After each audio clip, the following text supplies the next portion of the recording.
Aquí estamos en el cementerio, delante de Topcar, que estamos haciendo una labor comunitaria para lo que es la limpieza del cementerio.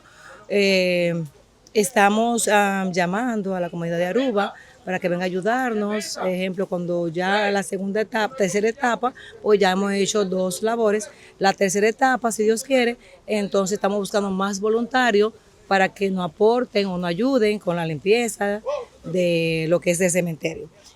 Aquí estamos todos, ya comenzamos desde las 5 de la tarde, es un grupo de dominicanos, han venido unos colombianos también a ayudarnos, esperamos conseguir más personas, tenemos ahora actualmente como 30 personas que están ayudando hoy y ya pueden ver cómo se está viendo la diferencia, se está viendo la diferencia de cómo estaba antes y cómo está ahora. Ya los muchachos le van a mostrar el antes y el después.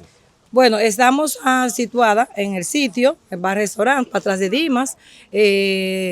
Aceptaremos con mucho gusto bolsas de basura, pueden aportar hielo, pueden aportar refresco y también la mano para poder entonces organizar bien y tener todo bonito en ese cementerio que lo tenemos o está muy abandonado y da pena porque está justamente en el centro de aquí de lo que es la capital, centro de aquí de Aruba, y está pero muy mal estado.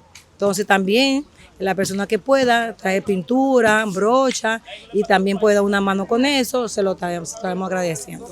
Tenemos el contacto 560-4275 y pueden pasar libremente por el sitio e inscribirse.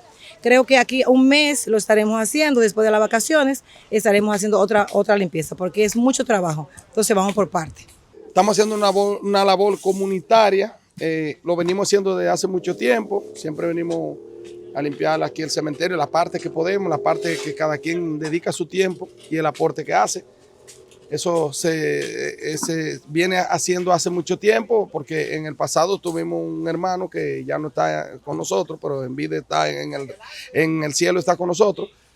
Entonces desde ese tiempo, que Rafael Mejía, de ese tiempo en adelante nosotros tenemos tiempo haciendo esta labor y a veces cuando cada quien tiene su aporte, lo venimos haciendo, limpiamos el cementerio, hemos pintado, hemos hecho mucho aporte y lo vamos a seguir haciendo para las personas que quieran unir a la jornada. Estaremos aquí y que tengan contacto con la señora Tita del sitio cuando se pueda. Y muchas gracias por ustedes, su tiempo para dedicarlo a nosotros. Estamos aquí fajados.